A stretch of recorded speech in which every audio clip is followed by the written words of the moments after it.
എന്ന് പറയുന്നത്. ഏതെല്ലാം വസ്തുക്കളിലാണ് സക്കാത്ത് ഉള്ളത് എന്നതാണ് മാന്യമായി നാം മനസ്സിലാക്കി വെക്കേണ്ട ഒരു വിഷയം. സക്കാത്ത് എന്നത് ഓരോ വ്യക്തികളെ നോക്കിയിട്ട് ഉണ്ടാക്കുന്നതാണ്, വ്യക്തികളെ നോക്കിയിട്ട് ഉണ്ടാക്കുന്നതല്ല സക്കാത്ത്. സക്കാത്ത് അത് സമ്പത്തുമായി ബന്ധപ്പെട്ട വിഷയമാണ്, സ്വത്ത് നോക്കിയിട്ടുള്ള വിഷയമാണ്. ചിലപ്പോൾ വലിയ മതകാരിയായിരിക്കും, വലിയ പണക്കാരനായിരിക്കും, കോടീശ്വരനായിരിക്കും, പക്ഷെ അയാൾക്ക് സക്കാത്ത് സക്കാത്ത് അയാൾക്ക് ഉണ്ടാവില്ല, കൊടുക്കാൻ അയാൾക്ക് നിർബന്ധമാവില്ല. ചിലപ്പോ പട്ടിണി പാവമായിരിക്കും, ചിലപ്പോ അയാൾക്ക് സക്കാത്ത് കൊടുക്കാൻ നിർബന്ധമായിരിക്കും. അപ്പൊ ഞാൻ പറഞ്ഞു, വ്യക്തി നോക്കിയിട്ടല്ല, പിന്നെ സമ്പത്ത് നോക്കിയിട്ട്. ഒരു പാവാണ്, ഒരു പാവം എന്ന് പറഞ്ഞാൽ പട്ടിണി പാവാണ്, വീട്ടിൽ കഴിക്കാൻ ഭക്ഷണമില്ല, ഒരു ഫക്കീറായ മനുഷ്യൻ. അയാൾക്ക് ഏതോ ഒരു സംഘടനക്കാരും പിരിവാക്കിയിട്ട് അയാളുടെ അക്കൗണ്ടിലേക്ക് ഒരു 1,00,000 രൂപ പൈസ ഇട്ടു. ആ പൈസ അയാളുടെ കയ്യിൽ ഒരു കൊല്ലം അതേപോലെ അക്കൗണ്ടിൽ ബാക്കിയാണ്.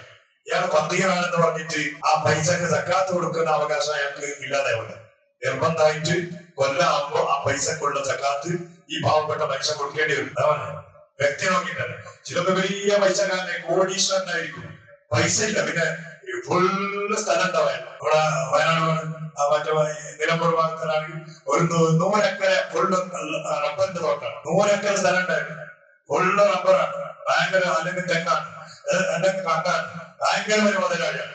പക്ഷെ അയാൾക്ക് സ്റ്റോക്ക് പൈസ ഇല്ല, അത് സക്കാത്തില്ല, സക്കാത്ത് കൊടുക്കണ്ടായിരുന്നു. അത് ഞാൻ പറഞ്ഞത്, മുതലാളി വ്യക്തി നോക്കിയിട്ടല്ല, ഈ സക്കാത്ത് സമ്പത്ത് നോക്കിയിട്ടാണ്.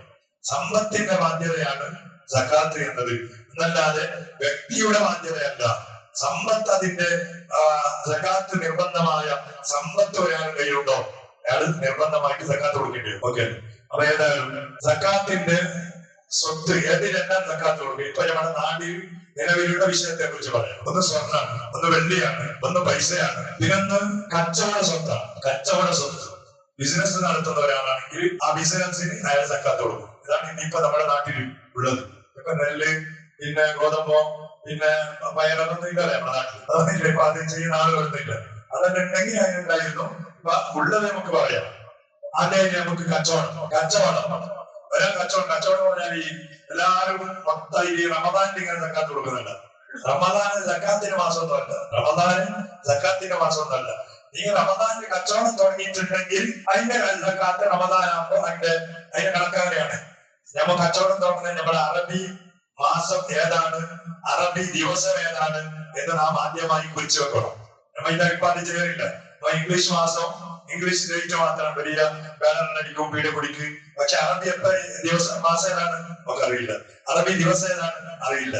കച്ചവടം എന്ന് പറഞ്ഞാൽ ഏത് അറബി മാസം, അറബി ദിവസം ഏത് മാസത്തിൽ ദിവസത്തിലാണോ തുടങ്ങിയത്. ഉദാഹരണം, ഇന്ന് റമദാൻ 25, കഴിഞ്ഞ റമദാൻ 25-ലാണ് ആ കച്ചവടം തുടങ്ങിയതെങ്കിൽ ഈ റമദാൻ 25 ആകുമ്പോ നമുക്ക് അതിന്റെ സക്കാത്ത് നിർബന്ധമായി. അപ്പൊ നമ്മൾ ചില ആളുകൾ റബീഉൽ അവ്വൽ തുടങ്ങിയ ആളുകളുണ്ടാവും, ചില ആളുകൾ റബീഉൽ ജുമാദിൽ തുടങ്ങിയ ആളുകളുണ്ടാവും, ചില ആളുകൾ ഷാബാനിൽ തുടങ്ങിയ ആളുകളുണ്ടാവും. ആ ഷാബാനിൽ തുടങ്ങിയ ആളുകൾ റമദാനിലേക്ക് സക്കാത്ത് നീട്ടിവെക്കൽ വൻ കുറ്റമാണ്. അവൻ ലാമിനാവും. ചിലപ്പോ അതിന്റെ മുന്നിൽ അയാൾ മരിച്ചുപോയാൽ വലിയ ഒരു ഉത്തരവാദിത്വം ബാക്കി വെച്ച് മരിച്ചവനാക്കും. റമദാനിലേക്ക് നീട്ടിവെക്കണ്ട, അതിന്റെ സമയം നമ്മൾ കൊടുക്കണം. എല്ലാവരും റമദാന്റെ പാവങ്ങൾ കൊടുത്താൽ പിന്നെ കുറച്ച് കഴിയുമ്പോ പിന്നെ പാവങ്ങൾ പട്ടിണിയാവും, ഫക്കീറന്മാർക്ക് മിസ്കീന്മാർക്ക് ബുദ്ധിമുട്ട് വരൂല. അപ്പൊ അതില്ല, നമ്മൾ എപ്പോ തുടങ്ങി ആ തുടങ്ങിയ ഡേറ്റിൽ, ആ മാസത്തിൽ, ആ ഡേറ്റിലാണ് കച്ചവടത്തിന്റെ സക്കാത്ത് കൊടുക്കേണ്ടത്.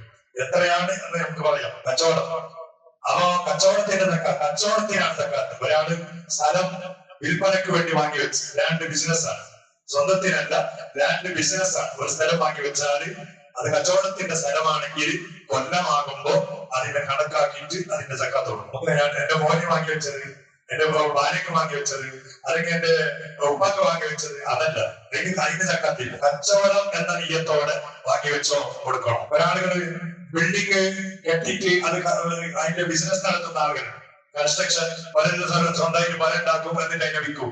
അങ്ങനെയാണെങ്കിൽ അതും അങ്ങനത്തെ നീയത്തോട് കൂടിയിട്ട് പല ഉണ്ടാക്കിയതാണോ, എന്നാലും കൊല്ലമാകുമ്പോ അതിനെ കണക്കാക്കിയിട്ട് സക്കാത്ത് കൊടുക്കുന്ന നിർബന്ധമാണ്. ഇപ്പൊ താമസിക്കാനല്ല, സ്വന്തത്തിനല്ല, കച്ചവടത്തിന് വേണ്ടി ബിസിനസ് നടത്താണ്. സ്വന്തം പരമായിട്ടുള്ള ഒരാളുകൾ കൺസ്ട്രക്ഷൻ നടത്തുന്നു, പരണ്ടാക്കുക, സ്വന്തം എല്ലാ ഫിനിഷിംഗ് അതാക്കിയിട്ട് പിന്നെ വിൽക്കാനാണ്.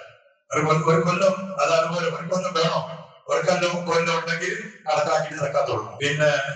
പിന്നെ പീഡകാരന്റെ അങ്ങനെയാണ്. എല്ലാ പീഡക്കാരും നിർബന്ധമായിട്ട് സക്കാത്ത് കൊടുക്കണം. അതിന്റെ കൊല്ലാകുമ്പോൾ ഏത് പീഡയാണെങ്കിലും ഏത് ബിസിനസ് ആണെങ്കിലും അതിന്റെ കണക്കാക്കിയിട്ട് സക്കാത്ത് ഇതെല്ലാം കൊടുക്കുന്നുണ്ടെങ്കിൽ ഇന്ന് പാവങ്ങൾ ഉണ്ടാവും. കൊടുക്കലിന് ഭയങ്കര കുറവാണ്.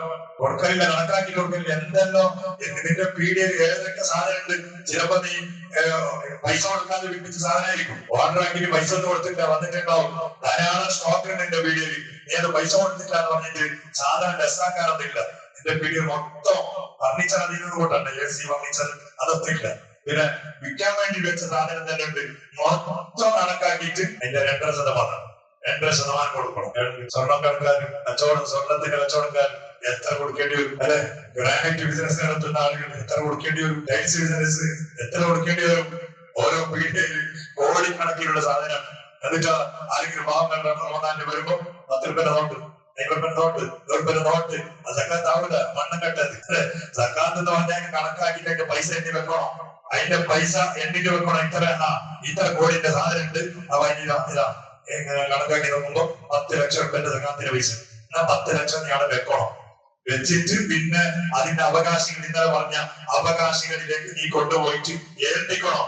അങ്ങനെ ആയാലേ നിന്റെ ഉത്തരവാദിത്വം തീരുള്ളൂ. അതല്ലാതെ ഇങ്ങനെ 10 രൂപ 20 രൂപ അത് സക്കാത്തിന്റെ പൈസ നടക്കൂല. സക്കാത്തിന്റെ പൈസ കൊടുക്കേണ്ട ആളുകൾക്ക് തന്നെ കൊടുക്കണം. എല്ലാവരും കൊടുത്താൽ പറ്റൂല. നമുക്ക് എടുക്കാൻ പറ്റുമോ? തന്നാല് അവകാശി അല്ലാത്ത എനിക്ക് ഒരാൾ സക്കാത്തിന്റെ പൈസ തന്നാൽ എടുക്കാൻ പറ്റുമോ? പറ്റൂല.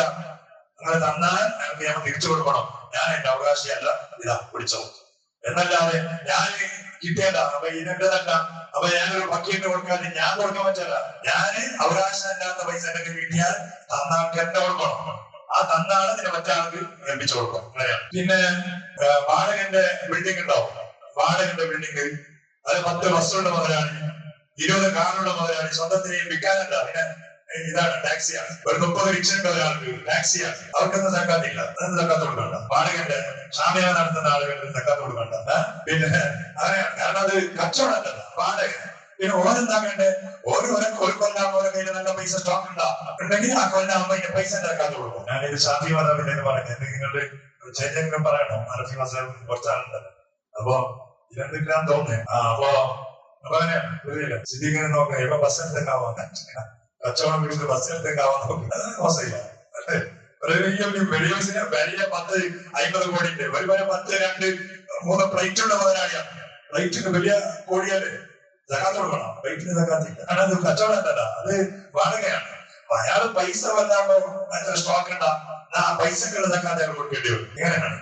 അപ്പൊ ഏതായാലും കച്ചവടത്തിന്റെ സക്കാത്ത് നിർബന്ധമായിട്ടും നമ്മുടെ ജീവിതത്തിൽ ഏറ്റവും അധികം പരിഗണിക്കേണ്ട ഒരു വിഷയമാണ്. അപ്പൊ അതിന്റെ കൊല്ലമാകുമ്പോൾ റമദാനെന്നല്ല, എപ്പോഴാണ് ഞങ്ങൾ തുടങ്ങിയത്? ഹോട്ടൽക്കാർ കൊടുക്കണം. ഹോട്ടൽക്കാർ വേണ്ട, തന്നെ മുതലാളി പൈസ കൊല്ലാൻ പോകുന്നത് ശരി നോക്കി നമ്മള് ശരി എന്താ ഇപ്പൊ എനിക്ക് വരുവാ പൈസ ഉണ്ട, സ്റ്റോക്ക് ഉണ്ട, ഒരു കൊല്ലാകുമ്പോ കൊടുക്കണം. കൊല്ലം വേണം, ഫുള്ളായിട്ട് ഒരു കൊല്ലം നമ്മുടെ കയ്യിൽ പൈസ സ്റ്റോക്ക് ഉണ്ടെങ്കിൽ നിർബന്ധമായിട്ട് കൊടുക്കണം. അതല്ലാതെ ഇങ്ങനത്തെ എന്തുമില്ല. വാടക കൊടുക്കുന്ന സാധനങ്ങള് വൈരെന്തു സക്കാത്ത് അതിന്റെ ഇവിടെ തരും. അന്ന് കേൾക്കല, നീ സക്കാത്ത് കൊടുക്കല, എനിക്ക് ഇത്ര 10 കാറുണ്ടായില്ല, സക്കാത്ത് കൊടുക്കണം കേൾക്കൂല. കേട്ടില്ലേ? അതുപോലെ സ്വന്തമായിട്ട് നമുക്കുള്ള ഒരേ സ്ഥലമുണ്ട്, ഒരു 100 ഏക്കർ സ്ഥലമുണ്ട്. അതിൽ ഫുള്ള് റബ്ബറാണ്, അല്ലെങ്കിൽ തെങ്ങാണ്, കണ്ണാണ്. എന്നാൽ അതിന് സക്കാത്തില്ല, അത് സ്വന്തത്തിന്റേതാണ്. കച്ചവടം നരിയത്തോടെ ലാൻഡ് ബിസിനസ് നടത്തുന്നുണ്ടോ? കൊടുക്കണോ?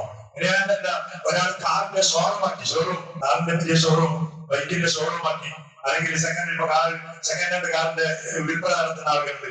ഓരോ നിർബന്ധമായി സക്കാത്ത് കൊടുക്കണം. കാരണം കച്ചവടമാണ്. അപ്പൊ അതിനെ കൊണ്ടാകുമ്പോ ഒരു 10 BMW കാറിന്റെ ആള് പോയി എത്ര കൊടുക്കണം? അല്ലെ, എത്ര കൊടുക്കേണ്ടി വരും? അല്ലെ, അതാണ് ഷോറൂമുള്ള ആളുകൾ അത് കൊടുക്കണം. കാരണം ബിസിനസ് നമ്മൾ നോക്കേണ്ടത് ബിസിനസ് ആണോ അല്ലേ? പെട്രോൾ പമ്പ് ഒരാൾ നടത്തുന്നുണ്ട്, അത് കച്ചവടമാണ്. കൊല്ലാകുമ്പോ തുടങ്ങിയ ദിവസത്തിൽ എത്ര സ്റ്റോക്ക് ഉണ്ടെങ്കിൽ നോക്കണം. എത്ര ഡീസൽ ഉണ്ട്, എത്ര പെട്രോൾ ഉണ്ട്, എത്ര ഗ്യാസ് ഉണ്ട് എല്ലാം നോക്കണം. നോക്കിയിട്ട് അതിന്റെ കണക്കാക്കിയിട്ട് സക്കാത്ത് കൊടുക്കേണ്ടി വരും. അല്ലാതെ ബാക്കി അവിടെയുള്ള ബിസിനസ് ഇത് കട്ടിടങ്ങള് പിന്നെ അത് അതിനൊന്നും ഇല്ല. സാധനം നമ്മൾ വിൽക്കുന്ന സാധനം എത്ര ഉണ്ട് അത് നോക്കിയിട്ട് അതിന്റെ സക്കാത്ത് കൊടുക്കേണ്ടി വരും. ഇതാണ് കച്ചവടത്തിന്റെ സക്കാത്തിന്റെ എത്രയാണെന്ന് പറയാൻ സക്കാത്ത്. കച്ചവടത്തിന്റെ സക്കാത്തിന്റെ മേഖല ഇതാണ്. പിന്നൊന്ന് പൈസയാണ്. പൈസ ഒരു കൊല്ലം ഫുള്ളാക്കി നമ്മുടെ സ്റ്റോക്ക് ഉണ്ടാ ഞമ്മ നിർബന്ധമായിട്ട് സക്കാത്തുള്ളൂ. ഒരു കൊല്ലം വേണം. എത്ര പൈസ വേണം എന്ന് പറയാം. പിന്നെ വെള്ളിക്ക് കൊടുക്കണം, സ്വർണത്തിന് കൊടുക്കണം. ഒരു കൊല്ലം സ്റ്റോക്ക് ഉണ്ടെങ്കിൽ. അപ്പൊ വെള്ളിന്റെ കണക്ക് എന്ന് പറഞ്ഞാൽ 590 ഗ്രാം വെള്ളി ഒരു കൊല്ലം നമ്മുടെ കയ്യിൽ സ്റ്റോക്ക് ഉണ്ടെങ്കിലാണ് സക്കാത്ത് കൊടുക്കേണ്ടത്. അപ്പൊ 590 ഗ്രാമിന് എത്ര പൈസ ആണല്ലോ എന്ന് കണക്കാക്കും. ഇന്നത്തെ റേറ്റ് ഞാൻ നോക്കി, വെള്ളിക്ക് ഒരു ഗ്രാമിന് 64 രൂപ. 64 ഒരു ഗ്രാം വെള്ളിക്ക്. അപ്പൊ 590 ഗ്രാം വെള്ളിക്ക് ഇന്നത്തെ റേറ്റ് 37,000 ചിലരോ. അപ്പൊ ഈ 37,000 കൂടുതൽ പൈസ ഒരാളുടെ കയ്യിൽ ഒരു കൊല്ലം സ്റ്റോക്ക് ഉണ്ടായാൽ ആ പൈസക്ക് സക്കാത്ത് നിർബന്ധമാവും. എന്നെക്കാൾ കുറഞ്ഞെങ്കിൽ വേണ്ട. 25,000, 10,000 അല്ലെങ്കിൽ 15,000 സ്റ്റോക്ക് നമ്മുടെ അക്കൗണ്ടിൽ ഒരു കൊല്ലം ഉണ്ടായി കൊടുക്കണ്ട. 37ന്റെ അപ്പുറം, 37 അതിനേക്കാൾ മുകളിലുള്ള ഇന്നത്തെ റേറ്റാണ് പറയുന്നത്. ഇന്നത്തെ വെള്ളിയുടെ റേറ്റ്. അപ്പൊ അതിനേക്കാൾ കൂടുതൽ ഉണ്ടായാൽ ഒരു കൊല്ലം നമ്മുടെ കയ്യിൽ ആ പൈസ സ്റ്റോക്ക് ഉണ്ടാവും എന്തെങ്കിലും കൊടുക്കണം. അപ്പൊ നിങ്ങളുടെ പറയും, ഞമ്മ അറിയാതെ നമ്മൾ പെട്ടുപോകുന്ന ഒരു വിഷയം എന്തറിയോ? കുറെ ആളുകൾ കച്ചവടത്തിന് പൈസ കൊടുത്തിട്ടുണ്ടാവും, കുറെ ആളുകൾ കടം കൊടുത്ത ആളുകൾ ഉണ്ടാവും. ഒരുത്തന്റെ കയ്യിൽ കടം കൊടുത്തിട്ട് 3 കൊല്ലമായി, അല്ലെങ്കിൽ ഒരുത്തന്റെ കയ്യിൽ കച്ചവടത്തിന് പൈസ കൊടുത്തിട്ട് 4 കൊല്ലമായി. എന്നാലും ഞമ്മക്കെല്ലാം സക്കാത്തിന്റെ നിർബന്ധം. ആ പൈസന്റെ സക്കാത്ത് കണക്കാക്കി കൊടുക്കണം. ഞാൻ കടം കൊടുത്തത് ഒരു 5 ലക്ഷം രൂപ കടം കൊടുത്തിയ ഒരു കൊല്ലായി. എന്നാൽ എനിക്ക് സക്കാത്ത് 5 ലക്ഷം രൂപ സക്കാത്ത് കൊടുക്കുന്ന നിർബന്ധം. ഒരു കൊല്ലാകുമ്പോ കണക്കാക്കി കൊടുക്കണം, സക്കീർച്ച കൊടുക്കണം. ആ പൈസ അയാളെ മുന്നേ വെച്ചിട്ടുണ്ട കപ്പാട്ടിൽ വെച്ചിട്ടുണ്ടെങ്കിൽ സക്കീർച്ച കൊടുക്കണം. എടുത്ത പൈസ അങ്ങനെ വെച്ചിട്ടുണ്ടെങ്കിൽ വെക്കാനല്ല, അത് തീർക്കും. അതുകൊണ്ടല്ലേ തിരിച്ചു ചോദിക്കുമ്പോ കിട്ടുന്നില്ല. പിന്നെ കച്ചവടത്തിന് കൊടുത്ത് ഒരാൾക്ക് ഇവരെല്ലാം സാധാരണ പാവങ്ങളെല്ലാം അങ്ങനെയാണ്. വേണമെന്ന പൈസ ഒപ്പിച്ചിട്ട് കച്ചവടത്തിന് കൊടുക്കുന്നു. കൊടുത്താല് ഒരു കൊല്ലാകുമ്പോ നമ്മുടെ കയ്യിൽ പൈസ ഇല്ല, കൊടുത്തിന് അവന്റെ കയ്യിൽ കച്ചവടത്തിന്. എന്നാൽ ഒരു കൊല്ലാകുമ്പോ അതിന്റെ പൈസ കണക്കാക്കി ഞാൻ കൊടുക്കണം. 1 ലക്ഷം കൊടുത്തിട്ടുണ്ടെങ്കിൽ 2,000 കൊടുക്കും. അപ്പൊ ചില ആളുകൾ കൊടുത്തിട്ട് മുങ്ങിപ്പോയ ആളുകളുണ്ട്, കൊടുത്തിട്ട് കച്ചവടം പറഞ്ഞാൽ അത് മുങ്ങി, കിട്ടുന്ന ഇല്ലെന്ന് അറിയില്ല. എന്നാൽ പിന്നെ അവിടെ അവസരം അറിയോ? നിന്റെ കയ്യിൽ ആ പൈസ എപ്പോ കിട്ടുന്നു, കൊടുത്ത പൈസ എപ്പോ തിരിച്ചു കിട്ടുമ്പോ എത്ര കൊല്ലായി ആ കൊല്ലത്തിന്റെ ഓരോ കൊല്ലത്തിന്റെ കണക്ക് വെച്ചിട്ട് പൈസ തക്കാൻ കൊടുക്കണം. മനസ്സിലായോ? ഒരു 5 ലക്ഷം രൂപ ഞാൻ ഒരാളെങ്കിൽ കൊടുത്തിട്ട് ഈ 2020 കൊടുത്തത് വെച്ചോളൂ. 2020 കൊടുത്തതാണ്. എന്നാൽ പൈസ അത് മുങ്ങി. 25 ഈ ഇളകത്തുള്ളതിനുള്ള ഉദാഹരണത്തിനാകുമ്പോ പൈസ കിട്ടി. അതൊന്നുമില്ല, പൈസ കിട്ടി. എത്ര? 5 ലക്ഷം രൂപ കിട്ടി. എന്നാൽ ഈ 5 ലക്ഷം രൂപയ്ക്ക് 2021 5 ലക്ഷം രൂപയ്ക്ക് എത്രയാവും? 1 ലക്ഷം 2,000 ബാങ്കിൽ 1 ലക്ഷം 2. അപ്പൊ 4 ലക്ഷം 12,500. 2021ന്റെ 12,500, 22ന്റെ 12,500, 23ന്റെ 12,500, 24ന്റെ 12,500, 25ന്റെ 12,500 നിർബന്ധമായി കൊടുക്കും. ഇതാണ് അവസരം. എപ്പോഴാണ് കൊടുക്കുന്നത്? നിർബന്ധമാണ്. പൊന്നിയുണ്ട്, വെള്ളിയുണ്ട്, നമുക്ക് പഠിക്കാം. നല്ല രാത്രി ഉറങ്ങാത്ത പാവങ്ങളാണ്.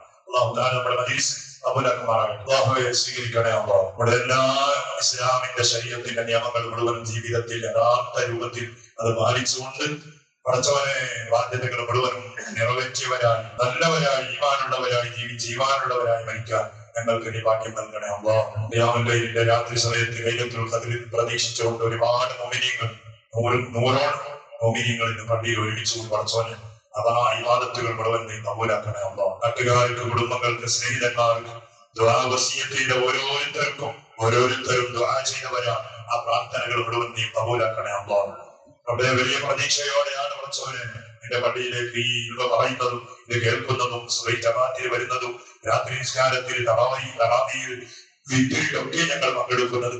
അള്ളാഹ് പ്രതീക്ഷ നീ ഹായിമാക്കല്ലേ. അള്ളാഹ് അതിരാത്രി സമയത്ത് ഉറങ്ങിൽ എഴുന്നേറ്റ് വരുന്ന ആളുകൾക്ക് കുടിക്കാൻ കഴിക്കാനും വെള്ളങ്ങളും ആ ചായയും അതുപോലെ ഭക്ഷണങ്ങളൊക്കെയും ഒരുക്കുന്ന കുടുംബങ്ങളുടെ അവർക്ക് നീ ബർക്കത്ത് നൽകണേ. പകരമായി ഹൗദുൽ കൗസറിന്റെ വെള്ളം കുടിപ്പിക്കണേ. സ്വർഗത്തിന്റെ പാനീയങ്ങൾ നൽകണേ. നോമ്പുകൾക്ക് വേണ്ടി തരുന്ന ആളുകൾ, കഞ്ഞിവെള്ളം കൊണ്ടുവരുന്നവർ, വെള്ളം കൊണ്ടുവരുന്നവർ, പള്ളിക്ക് വേണ്ടി സഹായിക്കുന്നവർ, ഉസ്താദന്മാർ, അതുപോലെ നമ്മുടെ പള്ളിയിൽ മുമ്പ് ഖിദ്മത്ത് ചെയ്ത പാവങ്ങളായ ഉസ്താദുമാരൊക്കെയും വരുമ്പോ മനസ്സറിഞ്ഞ് സഹായിക്കുന്ന നല്ലവരായ മുഅ്മിനീങ്ങളെ നീ സഹായിക്കണേ. ഇവിടെ ഓരോ പ്രവർത്തനങ്ങൾ സ്വർഗത്തിൽ ഉയർന്ന തറഞ്ഞു കിട്ടാൻ നീ കാരണമാക്കണേ. റഹ്മാനെ പള്ളിയിലേക്ക് നടന്നു വരുന്ന ഓരോ നടത്തവും തിരിച്ചു പോകുന്ന നടത്തവും സ്വർഗത്തിലേക്കുള്ള വഴി എളുപ്പമാകാൻ കാരണമാക്കണേ അല്ലോ. നമ്മുടെ കൈകാലുകൾക്ക് ആരോഗ്യം കിട്ടാൻ കാരണമാക്കണേ അല്ലോ. ഇത്തരം ആളുകളാണ് രോഗികളായി കഴിയുന്നത്. കഴിഞ്ഞ പോലെയുള്ള ദിവസങ്ങളിലൊക്കെ ഞങ്ങളോടൊപ്പം ഉണ്ടായിരുന്ന ആരോഗ്യത്തോടെ ഉണ്ടായിരുന്ന ഇത്തരം ആളുകൾ നമ്മുടെ അവിടെ സുഖയില്ലാതെ പിന്നെയും ICU-ലാണെന്ന് പറഞ്ഞ വളച്ചോനെ നൽകണേ അല്ലോ. ആരൊക്കെ നമ്മുടെ നാട്ടിൽ കുടുംബത്തിൽ ഞങ്ങളുമായി ബന്ധപ്പെടുന്നവർ രോഗം കൊണ്ട് തളർന്നോ ശിവ നൽകണേ റഹ്മാൻ. ഇവിടെ ഒരു മാസത്തോളായി ബോധമില്ലാതെ കിടക്കാണ് വളച്ചോനെ ഹൈറ് നീ നടപ്പിലാക്കണേ അല്ലോ. പരിശുദ്ധ റമദാനാണല്ലോ വളച്ചോനെ ഹൈറ് നടപ്പിലാക്കണേ അല്ലോ. ഹൈറ് നടപ്പിലാക്കണേ അല്ലോ. നമ്മുടെ നാട്ടിലുള്ള എല്ലാ മുഅ്മിനീങ്ങൾക്കും മുഅ്മിനാത്തുകൾക്കും ചെറിയവർ വലിയവർ ചെറുപ്പക്കാർ പ്രായമുള്ളവർ എല്ലാവർക്കും നീ ഹൈറ് നൽകണേ അല്ലോ. മരിച്ചുപോയ നമ്മുടെ കുടുംബങ്ങൾക്ക് മുഴുവൻ നീ മഗ്ഫിറത്തും റഹ്മത്തും നൽകല്ലോ. അവരുടെ ഖബർ ജീവിതം നീ നല്ല റാഹത്തുള്ള സന്തോഷം നിറഞ്ഞ ജീവിതമാക്കണേ അല്ലോ. ബിഹഖി സയ്യിദിനാ മുഹമ്മദിൻ സല്ലല്ലാഹു അലൈഹി വസല്ലം. അഷ്ഹദു അൻ ലാ ഇലാഹ ഇല്ലല്ലാഹ് അസ്തഗ്ഫിറുല്ലാഹ്. اللهم إني أسألك الجنة وأعوذ بك من النار. اللهم أجرني من النار وأدخلني النار يا رب العالمين. اللهم إنك عفو تحب العفو فاعف عني. حسبنا الله ونعم الوكيل. نعم المولى ونعم